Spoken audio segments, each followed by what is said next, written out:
Class 10th वालों, Bihar board के लिए आ गया है सबसे पहला मॉडल पेपर सोशल साइंस का। एंड सबसे पहली मैं बात बता दूं, ये जो मॉडल पेपर है ए ऑनलाइन सॉल्यूशन यानी कि अशफाक सर के द्वारा तैयार किया गया है, ठीक है ना। तो आप लोग इसका ऑफिशियल मॉडल मत समझिएगा, लेकिन ये जो मैं मॉडल पेपर लाया हूं ऑब्जेक्टिव मॉडल पेपर, जो बिहार बोर्ड में सवाल पूछा जाएगा सेम टू सेम मैं उसी प्रकार लाया हूं, लेकिन इसमें सिर्फ और सिर्फ ऑब्जेक्टिव क्वेश्चन है। एंड जिस तरह से सवाल पूछा जाएगा उसी प्रकार सवाल आपके लाया हूं 2023 के लिए, बहुत ही काफी इंपोर्टेंट है। तो लेट से स्टार्ट, अगर आप लोग बिहार बोर्ड से हो तो ये मॉडल पेपर बहुत ही काफी इंपोर्टेंट होने वाली है। एंड ये अभी सोशल साइंस का है, धीरे धीरे आपका साइंस मैथ सबका मॉडल पेपर आएगा अपनी तरफ से, और फिर ऑफिशियली भी आएगा, वो भी मैं आपको बताऊंगा। तो फिलहाल इस वीडियो को ध्यानपूर्वक बनाइएगा। 48 क्वेश्चन टोटल यहाँ पे दिया हुआ है, मैं यहाँ पे डाल दिया हूँ अपने हिसाब से टाइमिंग, हालांकि 40 मिनट डाल दिया हूँ, लेकिन आपको तो इससे कम समय लेना है। तो वेलकम है सभी लोगों को, और मैं हूं अशफाक। चलिए शुरू करते हैं इस वीडियो को पूरे ही एकदम एनर्जेटिक तरीके से, मजेदार तरीके से, एंड कम समय में इसको मॉडल पेपर को कंप्लीट करना है, बनाना है मस्त तरीके से। मैंने यहाँ पे एक इंस्ट्रक्शन डाल दिया है, जैसे कि 1 से लेकर 48 तक सवाल रहेंगे, उसमें आपको सिर्फ 40 ही प्रश्न का जवाब देना है भाई साहब, है ना। यानी कि आपको सिर्फ 40 का जवाब देना है, लेकिन इस वीडियो में कोशिश करें कि आप 48 क्वेश्चन का जवाब दीजिए, ताकि आपके अंदर एक नया सा एक पॉजिटिव वाइब्स आए और बनाने का जो जुनून है ना वो काफी हाई लेवल पे पहुंच जाए। तो चलिए शुरू करते हैं, है ना। अपने दोस्तों को शेयर कीजिएगा, पहली बार तो चैनल को सब्सक्राइब वगैरह कीजिएगा। लास्ट में आपको बताऊं कैसे इसका पीडीएफ वगैरह मिलेगा एकदम आसानी तरीके से आपके पास। हमारे सबसे पहला सवाल, सबसे बेहतरीन सवाल है यहाँ पे, निम्नलिखित में से कौन संचार सेवाओं का अंग है? कौन जो है संचार सेवाओं का अंग है? देखिए इसको मैंने खुद से बनाया, तो कहीं कहीं पे मे भी मिस्टेक हो सकता है टाइपिंग वगैरह में, ये मैंने खुद से यहाँ पे बनाया, ठीक है ना। अच्छे से क्वेश्चन मैंने यहाँ पे सिलेक्ट किया है। कौन संचार सेवाओं का अंग है?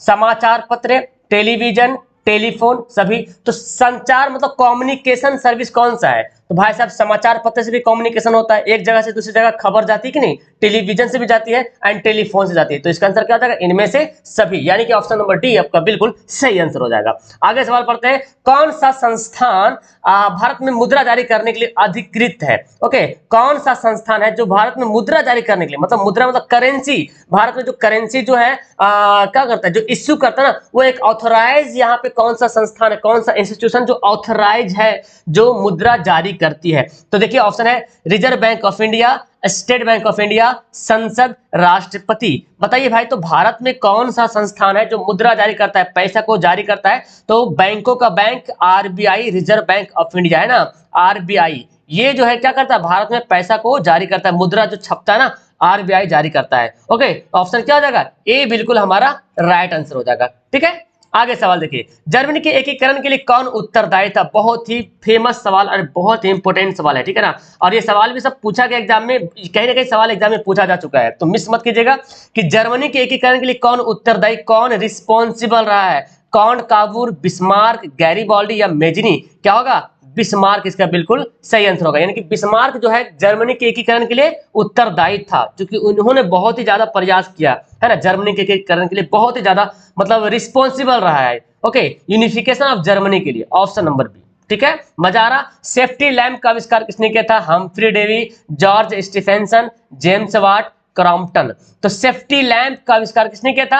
हम्फ्री डेवी ने किया था। बहुत ही इंपॉर्टेंट सवाल है, ऑप्शन नंबर ए बिल्कुल राइट आंसर हो जाएगा। उम्मीद करता हूं कि आप लोग बहुत अच्छे तरीके से बना रहे होंगे। ओके, मेरे सवाल का जवाब दीजिए। एंड 48 में 48 बना के दिखाना है। 40 कम से कम, तो 40 से तो कम बनना ही नहीं चाहिए, है ना। 40 से कम जिसका बन रहा, आपको बहुत ज्यादा मेहनत करने की जरूरत है, लेकिन अगर आप 40 से प्लस बना रहे तो आप गोल्ड हो, गोल्ड। अरे भारतीय राष्ट्रीय कांग्रेस की स्थापना कब हुई थी? 1857 में, ये फॉर्मेट की वजह से मैं पहले लिखा गया, 1885 में, 1920 में, 1947 में, ठीक है। तो इतना समझ लीजिए कि भारतीय राष्ट्रीय Congress, Indian national Congress, INC, है ना, इंडियन नेशनल कांग्रेस की स्टैब्लिश कब होती है, इसकी स्थापना कब हुई है? 1885 में। कब हुई? 1885 में भारतीय राष्ट्रीय कांग्रेस की स्थापना हुई। ओके, चलिए, ककोलत जलप्रपात बिहार के किस जिले में स्थित है? बहुत ही अच्छा सवाल है, एंड सवाल पूछा गया एग्जाम में कि पटना में है या नवादा में है या मुंगेर में है या नालंदा में है। ककोलत जलप्रपात कहाँ है प्यारे? नवादा में है। नवादा में जो है ककोलत जलप्रपात, यानी कि एक झरना है, ककोलत नाम है इसका, ठीक है, ऑप्शन बी। आगे सवाल पढ़ते हैं, भारत में राष्ट्रीय आपातकाल की घोषणा कब हुई थी? बहुत इंपॉर्टेंट सवाल है जी, कि भारत में नेशनल इमरजेंसी कब डिक्लेयर हुआ था, कब घोषणा किया गया था? 1970 में, 1975 में, 1977 में, 1980 में, ठीक है ना। तो मैं आपको बताऊं, भारत में सबसे पहली बार फर्स्ट टाइम आपातकाल घोषित हुआ था, उसके बाद अब तक नहीं हुआ, एंड ना हो तो ज्यादा अच्छा हो, है ना। भारत के राष्ट्रीय आपातकाल जो घोषणा हुई थी 1975 में हुआ था, ठीक है ना। 1975 में इमरजेंसी लागू हो गया था भारत में, इमरजेंसी, है ना। ऑप्शन नंबर बी सही आंसर हो जाएगा। आगे बढ़ते हैं, अंतर्राष्ट्रीय मजदूर दिवस कब सेलिब्रेट करते हैं जी? अंतर्राष्ट्रीय मजदूर दिवस कब मनाया जाता है? When is International Labour Day celebrated? April 1 यानी कि ये देखो फॉर्मेट में मिस्टेक हुआ, 1 मई को, 1 जून को या 1 जुलाई को। तो आपको पता है अंतर्राष्ट्रीय मजदूर दिवस जो है 1 मई को मनाया जाता है। कब? 1 मई को अंतर्राष्ट्रीय मजदूर दिवस जो है सेलिब्रेट किया जाता है, ठीक है, ऑप्शन बी। नेक्स्ट सवाल है, सासाराम नगर का विकास कब हुआ था? सासाराम नगर बिहार में है ना, मध्य युग में हुआ, प्राचीन युग में हुआ या आधुनिक युग में हुआ था? इनमें से कोई नहीं। तो देखिए सासाराम जो नगर का विकास, ये क्या बोलते हैं, विकास हुआ है, कौन सा युग में हुआ? मध्य युग। हम आपको पता है जब आप इतिहास पढ़ते हो तो 3 टाइप का ईरा पढ़ते हो, एक मध्य, एक प्राचीन हो गया जिसमें आर्यभट्ट वगैरह बारे में, गुप्त वंश के बारे में पढ़ना होता है, ठीक है ना। एक हो गया मध्य युग, मध्य युग में आपका मुगल वंश जो शासन किया वो सब पढ़ना होता है, और आधुनिक युग में जो है ब्रिटेन वगैरह शासन के बारे में पढ़ना होता है, ठीक है ना। तो सासाराम क्या हो जाएगा? मध्य युगी। क्या हो जाएगा? मध्य युग, यानी कि शेर शाह सूरी ने सासाराम नगर का विकास करवाया था, उसी दौरान जो है इसका विकास हुआ है, ठीक है ना। तो ऑप्शन क्या हो जाएगा? ए हमारा बिल्कुल सही आंसर हो जाएगा। Okay, in the middle era, ठीक है। आगे, पंजाब में भूमि निम्नीकरण का मुख्य कारण क्या है? क्या है मेन रीजन? क्या है कि यहाँ पे लैंड डिग्रेडेशन हो रहा, मतलब भूमि कट रहा, भूमि घट रहा, वहां का निम्नीकरण हो रहा, वन उन्मूलन, वन कम हो रहा है इसलिए, या गहन खेती हो रहा है इसलिए, या अति पशुचारण, या ज्यादा पशु चर रहे हैं इसीलिए, या अधिक सिंचाई हो रहा। तो पंजाब में ना अधिक सिंचाई वहां बहुत ज्यादा लोग करते हैं ना, मतलब खेत को बहुत ज्यादा पटाते हैं ताकि फसल ज्यादा हो, और इसकी वजह से क्या हो रहा, भूमि का निम्नीकरण हो रहा। ऑप्शन क्या होगा? डी होगा राइट आंसर।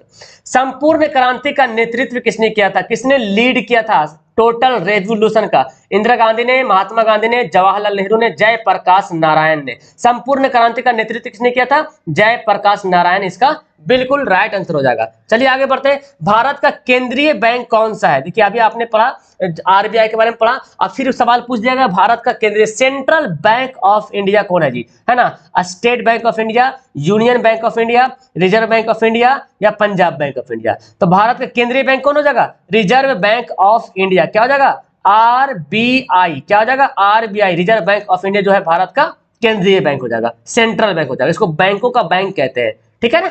चलिए आगे, सुनामी संबंधित है। देखिए सुनामी समझ रहे ना, जहां एक बाढ़ समझते, बाढ़, और सुनामी समुद्र में आता है सुनामी, ठीक है। एक भूकंप समझते हैं, जो जमीन हिल जाती है भूकंप होता है, और सुनामी जो समुद्र को हिला देता है। तो कहां आएगा? स्थल पे। तो जमीन पे तो सुनामी नहीं आएगा, जमीन स्थल पे क्या आता है? स्थल पे आता है भूकंप, है ना।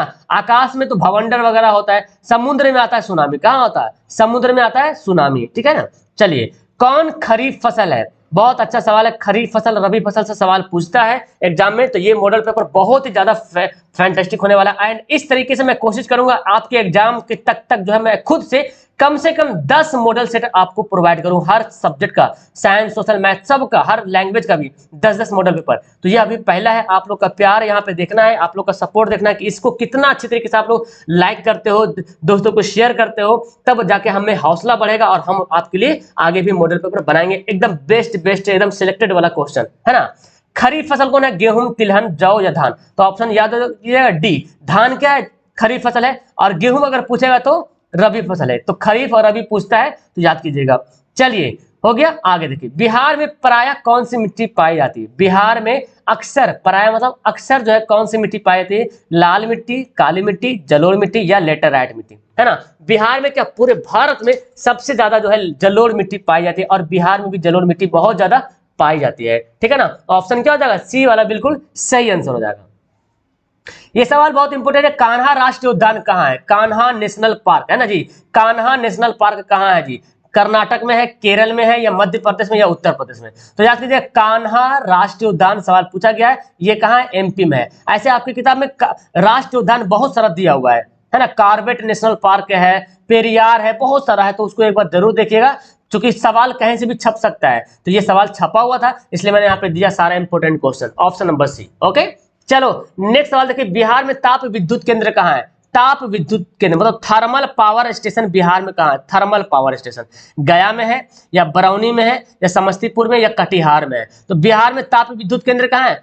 बरौनी में। कहाँ है? बरौनी में। Option number B. ओके, चलो आगे। हीराकुंड बांध कहाँ है? हीराकुंड बांध इज बिल्ट, कहाँ बंधा हुआ है? हीराकुंड डैम जो है कहाँ है? महानदी पर है बंधा हुआ है, या गंगा पर बना हुआ है, कृष्णा पे या कोसी पे बंधा हुआ है? ठीक है ना, यानी कि हीरा को हर बहुत नदियां में नदियों को बांध बनाते हैं, ठीक है, नदियों पे बांध बनाते हैं ताकि पानी को स्टोर किया जाए, और जब बारिश ना हो, सुखाड़ आ जाए तो उसके लिए पानी यूज किया जाए, है ना। तो महानदी पर एक बांध बनाया गया जिसका नाम क्या है? हीराकुंड बांध। उड़ीसा में पड़ता है, ठीक है ना। हीराकुंड बांध कहाँ पड़ता है? उड़ीसा में पड़ता है। तो याद कीजिएगा ऑप्शन नंबर ए सही आंसर हो जाएगा। ठीक है, आगे सवाल है, असहयोग आंदोलन कब शुरू हुआ था? असहयोग आंदोलन, है ना।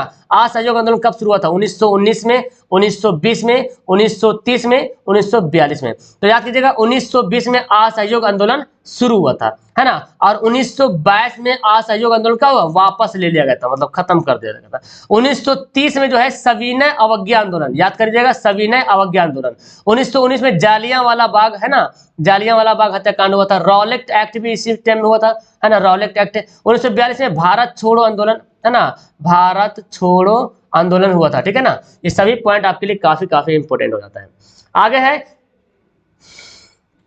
चलिए आगे सवाल बोलता है, किस क्षेत्र को प्राथमिक क्षेत्र कहा जाता है? ये सवाल तो बहुत काफी इंपोर्टेंट हो गया। प्राइमरी सेक्टर किसको बोलते हैं? औद्योगिक क्षेत्र को, सेवा क्षेत्र को, या कृषि क्षेत्र को, या विनिर्माण क्षेत्र को, है ना। औद्योगिक क्षेत्र किसको, प्राथमिक क्षेत्र किसे कहते हैं? तो कृषि क्षेत्र को प्राथमिक क्षेत्र कहते हैं ना जी। कृषि क्षेत्र को प्राथमिक क्षेत्र कहते हैं, औद्योगिक क्षेत्र को द्वितीय क्षेत्र कहते हैं, सेकेंडरी सेक्टर कहेंगे, और सेवा क्षेत्र को थर्ड सेक्टर कहेंगे, यानी कि टेरिटरी सेक्टर कहेंगे। ठीक है ना, तो ये तीनों सेक्टर याद कीजिएगा। प्राथमिक सेक्टर यानी कि प्राथमिक क्षेत्र है, आधुनिक कृषि क्षेत्र को प्राथमिक क्षेत्र बोलेंगे, औद्योगिक क्षेत्र को द्वितीय क्षेत्र बोलेंगे, और सेवा क्षेत्र को तृतीय क्षेत्र बोलेंगे। तीनों से सवाल पूछा जा सकता है, कोई भी एक तो। ठीक है ना। अर्थशास्त्र पुस्तक किसने लिखी? बहुत अच्छी किताब है ये अर्थशास्त्र पुस्तक जो है। लिखने वाले कौन है? चंद्रगुप्त या कौटिल्य, एडम स्मिथ या रविंद्रनाथ टैगोर? कौन है? कौटिल्य। ठीक है ना, अर्थशास्त्र के लिखने वाले कौन है? Kautilya. Okay, option number B हो जाएगा राइट आंसर। चलो आगे बढ़ते हैं। झारखंड राज्य का गठन कब हुआ था? बहुत अच्छा सवाल है। बिहार से झारखंड अलग होता है तो कब अलग होता है? 1 नवंबर 2000 को, 9 नवंबर 2000 को, या 15 नवंबर 2000 को, या 15 नवंबर, अच्छा दोनों सेम आ गया, 15 नवंबर 15 दोनों है, अच्छा दोनों सेम आ गया। यहाँ पे एक चेंज होना चाहिए, खैर 15 नवंबर 2000 को। ठीक है ना, यहाँ पे बी और सी और डी दोनों सही आंसर हो जाएगा। तो हम यहाँ पे पीडीएफ में सुधार देंगे, अक्टूबर यहाँ पे कर देंगे। तो याद कीजिएगा 15 नवंबर 2000 को जो है क्या हुआ था? झारखंड राज्य का गठन हुआ था। ठीक है ना, एग्जाम में ऐसा नहीं देगा कि दो ऑप्शन सेम दे देगा, ऐसा नहीं देता है। आगे, पंचायती राज व्यवस्था का निम्न स्तर क्या है? बहुत अच्छा सवाल, इस सवाल को समझिएगा। क्या बोलता है? पंचायती राज व्यवस्था का निम्न स्तर क्या है? सबसे निचला, सबसे लोवेस्ट लेवल क्या है? तो आपको पता है बिहार में 3 प्रकार के पंचायती स्तर को, है ना, बिहार में 3 लेवल है पंचायती स्तर का। पहला जो स्तर है, पहला स्तर देखिए यहाँ पे पहला, दूसरा, तीसरा ये अलग कंडीशन में है, और ऊंचा और निम्न में अलग है। निम्न मतलब सबसे निचला, तो ग्राम जिला परिषद सबसे उच्च स्तर बोला जाता है। उच्च, सबसे उच्च स्तर पे क्या है? जिला परिषद है। और मध्य स्तर जो है, मध्य स्तर बीच वाला क्या है? पंचायत समिति। और ग्राम पंचायत सबसे निम्न स्तर है। लेकिन पहला स्तर बोलेगा, पहला स्तर अगर है तो ग्राम पंचायत है, दूसरा स्तर पंचायत समिति, तीसरा स्तर जिला परिषद, है ना। लेकिन सबसे निम्न स्तर बोला जाएगा, सबसे निचला वाला, तो क्या होगा? ग्राम पंचायत। और ग्राम पंचायत के ऊपर पंचायत समिति रहता है, पंचायत समिति के ऊपर जिला परिषद रहता है। ठीक है ना, तो सबसे निम्न स्तर क्या हो गया? ग्राम पंचायत हो गया। किस नगर को भारत की सिलिकॉन वैली के नाम से जाना जाता है? बहुत अच्छा सवाल है। सिलिकॉन वैली, है ना, सिलिकॉन सिटी जिसको बोलते हैं, सिलिकॉन वैली, सिलिकॉन का घाटी। सिलिकॉन बहुत ज्यादा वहां पे देखने को मिलता है, बेंगलुरु में या हैदराबाद में, कोलकाता में या मुंबई में। तो क्या होगा? बेंगलुरु यहाँ पे राइट आंसर होगा। बेंगलुरु में, जो बेंगलुरु को भारत का सिलिकॉन सिटी कहा जाता है, सिलिकॉन सिटी। लेनिन की मृत्यु कब हुई थी? बहुत अच्छा सवाल है जी, कि लेनिन की मृत्यु कब हुई थी? 1921 में, 1922 में, 1923 में, 1924 में? बताइए इसका आंसर क्या होगा? लेनिन की मृत्यु हुई थी 1924 में। 1924 में लेनिन की मृत्यु हुई थी, और 1921 में लेनिन ने न्यू इकोनॉमिक पॉलिसी, नई आर्थिक नीति लागू किया था 1921 में। 3 साल बाद ये जो है इनका जो है देहांत हो गया था 1924 में। आगे है, सबसे अधिक कठोर खनिज कौन सा? कठोर, सबसे ज्यादा कठोर खनिज, लोहा, मैग्नीज, हीरा, सोना। क्या होगा? सबसे ज्यादा कठोर खनिज, सबसे ज्यादा कठोर कौन होगा? हार्डनेस मिनरल्स कौन होगा? हीरा। सबसे ज्यादा कठोर खनिज कौन है? हीरा जो है सबसे दुनिया का सबसे ज्यादा कठोर खनिज है।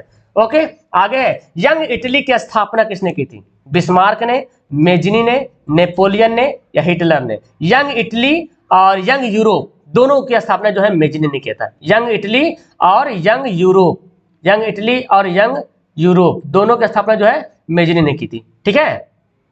अंकोर वाट का मंदिर कहाँ है? बहुत अच्छा सवाल है, बहुत इंपॉर्टेंट सवाल। लाओस में है, कंबोडिया में है, वियतनाम में है या थाईलैंड में? बताइए, अंकोर वाट का मंदिर कहाँ है जी? कंबोडिया में है। और यहाँ जो है विष्णु भगवान का जो है यहाँ मूर्ति बना हुआ है ना, अंकोर वाट का मंदिर में।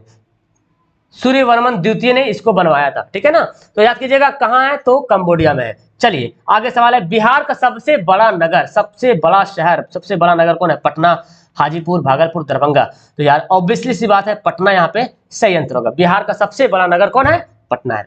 ठीक है, ऑप्शन है। नेक्स्ट पढ़ते हैं यहाँ पे, एल्युमिनियम बनाने में किस खनिज का उपयोग किया जाता है? देखिए एल्युमिनियम को जब बनाना होता है तो उसके लिए किस खनिज का उपयोग करते हैं? टिन का या बॉक्साइट का या मैग्नीज का या लौह अयस्क का? आपको पता है बॉक्साइट का जो है एल्युमिनियम का अयस्क है ना जी। ऑक्साइड, बॉक्साइट क्या है? एल्युमिनियम का अयस्क है। तो एल्युमिनियम बनाने के लिए जो है बॉक्साइट का इस्तेमाल करते हैं। किसका उपयोग करते हैं? बॉक्साइट का इस्तेमाल करते हैं। ठीक है ना। आगे सवाल है, दल बदल कानून लागू होता है। दल बदल मतलब समझ रहे ना, डेलीगेशन, दल को बदला जाता है ना, अपना अपना पार्टी छोड़ के दूसरा पार्टी में चल जाना, इसको बोलते हैं दल बदल। दल मतलब पार्टी होता है, पार्टी को अदला बदली कर लेना, है ना। जैसे कोई कांग्रेस में है चला गया बीजेपी में, कोई बीजेपी में है चला गया कांग्रेस में, ऐसे होता है, आए दिन देखते होंगे। तो ये काम कौन करता है? राष्ट्रपति ये ऐसा करता है? कभी नहीं सुने होंगे राष्ट्रपति के बारे में, उपराष्ट्रपति के बारे में नहीं सुने होंगे। ये काम सांसद करेगा या तो विधायक करेगा। ठीक है ना, या तो सांसद करेगा या विधायक करेगा। सांसद बोलते हैं जो संसद में बैठता है, पार्लियामेंट में बैठता है, और विधायक जो विधानसभा में बैठता है। ठीक है ना, ठीक है ना। ओके, तो समझ में आ रहा? विधानसभा तो जो स्टेट लेवल पे होता है विधानसभा, विधायक स्टेट लेवल पे होता है, और सांसद जो होता है वो क्या होता है? सेंट्रल लेवल पे होता है, जो कि लोकसभा में बैठता है, या वो उसको पार्लियामेंट में बोलते हैं, पार्लियामेंट में बैठता है। ठीक है ना। चलिए आगे बढ़ते हैं, बिहार संपन्न है। देखिए सवाल आ गया, बिहार संपन्न मतलब बिहार जो है बहुत पूरी तरीके से क्या है? खनिजों में संपन्न है। मतलब यहाँ बिहार में सबसे ज्यादा क्या है? खनिज है, उद्योग है, कृषि है, पशुपालन है। तो बिहार जो है कृषि से संपन्न है। ठीक है ना, किससे संपन्न है? बिहार संपन्न किसमें? कृषि में संपन्न, मतलब फुलफिल है वहाँ, है ना। बिहार जो है कृषि, क्योंकि बिहार में 80% लोग जो है कृषि पर आधारित है। 80% लोग जो है कृषि, लेकिन बिहार में 60% खेती होती है। जमीन जो जितना बिहार में जो भूमि है ना, उसका 60% पे ही खेती होती है, लेकिन लोग 80%, जितना लोग आबादी है 80% लोग खेती करते हैं। ठीक है ना। आगे बढ़ते हैं, फ्रैंकफर्ट की संधि पर हस्ताक्षर कब हुई थी? बहुत अच्छा सवाल है जी, कि फ्रैंकफर्ट की संधि पर हस्ताक्षर कब हुई थी? 1863 में, 1864 में, 1871 में, 1872 में? तो फ्रैंकफर्ट की संधि पर हस्ताक्षर हुई थी 1871 में। ठीक है ना, 1871 में। और 1871 में ही जर्मनी और इटली का एकीकरण भी हुआ था। दोनों 1871 में जर्मनी का भी एकीकरण और इटली का भी एकीकरण। स्वयं सेवक संघ की स्थापना कब हुई थी? बहुत अच्छा सवाल है। स्वयं सेवक संघ, RSS, राष्ट्रीय स्वयं सेवक संघ बोलते हैं ना, राष्ट्रीय स्वयं सेवक संघ, इसकी स्थापना कब हुई थी? 1923 में, 1925 में, 1934 में, 1939 में? क्या होगा? 1925 में जो है राष्ट्रीय स्वयं सेवक संघ की स्थापना हुई थी। ओके, KB हेडगेवार के द्वारा, ऑप्शन नंबर बी। चलिए आगे बढ़ते हैं, बाढ़ के समय लोगों को जाना चाहिए, कहाँ पे जाना चाहिए? गांव के बाहर जाइएगा तो बाढ़ से राहत मिलेगी आपको, या खेतों में जाएंगे, या उच्च भूमि पे जाएंगे, या कहीं नहीं जाएंगे, घर में बैठल रहेंगे? नहीं, हमको उच्च भूमि पे जाना पड़ेगा, जहां पे हाई ग्राउंड हो, जहां पे ऊंची भूमि हो, कोई पहाड़ हो, टीला हो, है ना, वहां पे जाएंगे बाढ़ के समय, ताकि वहां पे पानी ना पहुंच सके। ठीक है, चलिए आगे बोलता है, किसके नेतृत्व में 1977 में जनता पार्टी की सरकार का गठन हुआ था? 1977 में सबसे पहली बार जनता पार्टी की सरकार जो है का गठन हुआ था 1977 में, है ना। उससे पहले कांग्रेस की चल रही थी, लेकिन कांग्रेस गैर कांग्रेसी पार्टी जिसको बोलते हैं, गैर कांग्रेसी। जनता पार्टी तो कांग्रेस की पार्टी नहीं है, ये अलग पार्टी थी जनता पार्टी, है ना। और 1977 में पार्टी भी बनी थी, निर्माण भी उसी में होता है, और इसी पार्टी से बीजेपी पार्टी निकला है, जनता दल यूनाइटेड निकला है। जनता पार्टी से बहुत सारी पार्टियां बंटवारा हुआ है। ठीक है ना। तो भारतीय राष्ट्रीय कांग्रेस 1977 से पहले अपना शासन चला रहे थे, लेकिन सबसे पहली बार उसको हराया था किसके नेतृत्व में? तो याद कीजिएगा, मोरारजी देसाई, मोरारजी देसाई के नेतृत्व में जो है 1977 में जो है जनता पार्टी की सरकार बनी थी। ठीक है ना। आगे सवाल यहाँ पे, रेल वर्कशॉप स्थित है, कहाँ है रेल वर्कशॉप? रेल वर्कशॉप कहाँ है जी? जमालपुर में है, मुंगेर में है, भगवानपुर में है, या दरभंगा में है? ठीक है ना। रेल वर्कशॉप कहाँ है? तो याद कीजिएगा जमालपुर में क्या है? रेल वर्कशॉप है। कहाँ है? जमालपुर में। ठीक है। आगे है मार्टिन लूथर कौन थे? मार्टिन लूथर कौन थे? दार्शनिक थे, राजनीतिक थे, धर्म सुधारक थे या समाज सुधारक थे? तो बंदा धर्म सुधारक और समाज सुधारक में फंस जाता है। याद कीजिएगा मार्टिन लूथर जो है एक धर्म सुधारक थे, है ना, समाज सुधारक नहीं बल्कि एक धर्म सुधारक थे। ऑप्शन नंबर सी बिल्कुल सही आंसर हो जाएगा, ठीक है ना। मार्टिन लूथर कौन थे? धर्म सुधारक थे, ठीक है ना। आगे बढ़ते हैं, पटना नगर निगम के प्रधान को क्या कहा जाता है?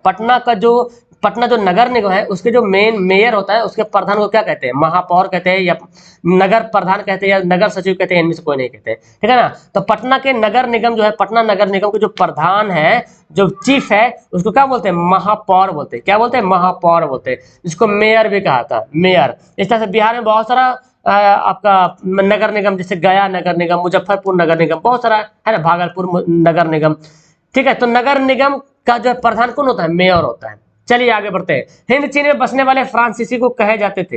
हिंद चीन में जो बसते थे फ्रांसीसी, जो फ्रांसीसी हिंद चीन के क्षेत्र में बसते थे उसको क्या कहते थे? फ्रांसीसी कहते थे या शासक वर्ग कहलाते थे या कोलोन या जनरल?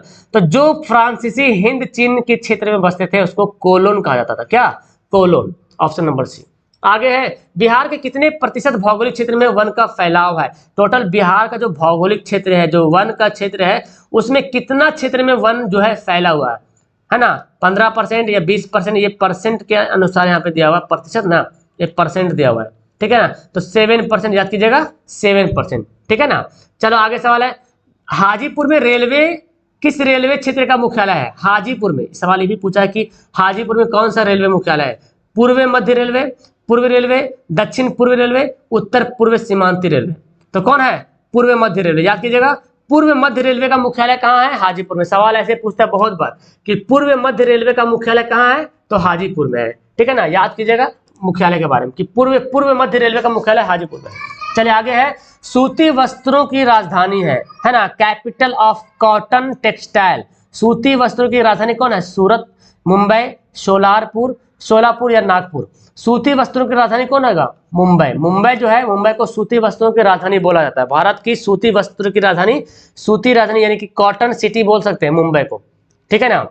शेयर बाजार की नियामक संस्था क्या है? जो शेयर बाजार है ना, उसकी नियामक संस्था क्या है? सिडबी है या सेबी है या आरबीआई है या स्टॉक एक्सचेंज है ना। ये सब शेयर बाजार में आता है, लेकिन नियामक संस्था जो है वो कौन है? सेबी है, security and exchange board of India. Securities and exchange board of India, याद कीजिएगा, securities and export board of India. आगे बढ़ते हैं, भारत में किस राज्य की प्रति व्यक्ति आय सबसे कम है? सबसे कम किस राज्य की है? चलिए पढ़ते हैं। तो देखिए, Bihar, Punjab, Haryana, Goa. Security and exchange board of India, मैंने बोलने मिस्टेक किया, security and exchange board of exchange होगा, ठीक है ना। देखिए, भारत के किस राज्य की प्रति व्यक्ति आय सबसे कम है? तो बिहार की प्रति व्यक्ति आय सबसे कम है, और गोवा की जो प्रति व्यक्ति क्या है? सबसे ज्यादा है, ठीक है ना। सबसे ज्यादा अगर बोला जाए तो किसका हो जाएगा?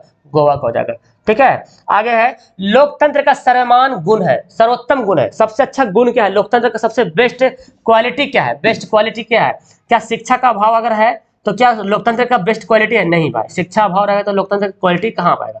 जनसंख्या ज्यादा बढ़ गया तो लोकतंत्र की बेस्ट क्वालिटी है? नहीं है। बहुदलीय पद्धति है, मतलब बहुत ढेर सारा पार्टी बन गया तो क्या लोकतंत्र में क्वालिटी आएगा? नहीं आएगा। नागरिकों की गरिमा में वृद्धि, हाँ भाई ये बहुत बेस्ट है कि नागरिक अगर अच्छा काम करता है, मेडल जीतता है, तो देश को क्या चाहिए? देश के जो मेन नेता है या प्रधान है उसको चाहिए कि उसको सम्मान दिया जाए, उसकी गरिमा, उसको रिस्पेक्ट दिया जाए। जैसे देखिए आप ना, भारत का कोई गेम खिलाड़ी होता है या कोई ऐसा व्यक्ति होता है जो भारत के नाम रोशन करता है इंटरनेशनल लेवल पे, क्या करते हैं? सरकार उसको अवार्ड देती है, पद्म भूषण अवार्ड, पद्मश्री अवार्ड, है ना। तो ये सब अवार्ड मिलता है, भारत रत्न अवार्ड मिलता है, ताकि नागरिकों की गरिमा में वृद्धि हो, नागरिकों के प्रति एक रिस्पेक्ट पैदा हो, है ना। अच्छा काम करने पे सरकार ये काम करती है, ठीक है ना। तो यही अगर ये एक गुण है, नागरिकों की गरिमा में वृद्धि एक लोकतंत्र का सबसे बेस्ट क्वालिटी माना जाता है, ठीक है ना। इसमें किस देश में प्रत्यक्ष अप्रत्यक्ष लोकतंत्र है? अप्रत्यक्ष, इनडायरेक्ट डेमोक्रेसी। मतलब ये हुआ कि जब कुछ ऐसा कुछ प्रॉब्लम होगा इस देश में तो डायरेक्ट सजा नहीं मिलेगा, उसके लिए सुनवाई होगा, कोर्ट कचहरी काम होगा, है ना। भारत में भी ऐसा होता है, अमेरिका में भी होता है, इंग्लैंड में भी होता है। यानी कि इनमें से सभी ये तीनों के तीनों क्या हो जाएगा, अप्रत्यक्ष लोकतंत्र। और अगर आपसे प्रत्यक्ष पूछा जाए प्रत्यक्ष लोकतंत्र कौन है, तो इसका आप लोग आंसर बताइएगा, ठीक है ना, होमवर्क के रूप में। कि भारत किस देश में प्रत्यक्ष लोकतंत्र है, एक देश का एग्जाम्पल बताइए जहां प्रत्यक्ष लोकतंत्र है, ठीक है ना। चलिए आगे बताते हैं, रंग भेद के खिलाफ मंडेला ने कहां आंदोलन चलाया था। बहुत अच्छा सवाल है। रंग भेद के खिलाफ नेल्सन मंडेला नाम था ना, नेल्सन मंडेला ने कहां चलाया था आंदोलन, मैक्सिको में, दक्षिण अफ्रीका में, बोलिविया में या यूगोस्लाविया में। तो याद कीजिएगा दक्षिण अफ्रीका में इन्होंने जो है आंदोलन चलाया था, रंग भेदी यानी कि गोरे काले का जो भेद चल रहा था। अब यहाँ पे बहुत इंपॉर्टेंट यहाँ पे लिंक दिया गया, इससे आप मुझे फॉलो कर लेना, है ना। ऐसे तो मैंने डिस्क्रिप्शन में लिंक डाल दिया, ट्विटर, फेसबुक, इंस्टाग्राम, टेलीग्राम, है ना। व्लॉग वाला चैनल को सब्सक्राइब करना, क्लास 12 वाला चैनल भी देखना जाके, ओके। वेबसाइट पर टेस्ट देना। और यहाँ पे बहुत इंपॉर्टेंट बातें मैंने यहाँ पे लिख दी कि अगर आपको सब्जेक्टिव, ऑब्जेक्टिव या मॉडल पेपर किसी भी चीज का अगर पीडीएफ चाहिए तो आप प्ले स्टोर से AA ऑनलाइन सोल्यूशन एप्लीकेशन से भी आप ले सकते हो, या तो फिर अगर वहां से नहीं ले सकते हो तो 8210423200 ये जो है व्हाट्सएप नंबर है, यहाँ से भी आप संपर्क करके ले सकते हो। इसके लिए सिर्फ आप 250 रुपया आपको पे करना होगा, पूरा एग्जाम तक आपको मिलता रहेगा।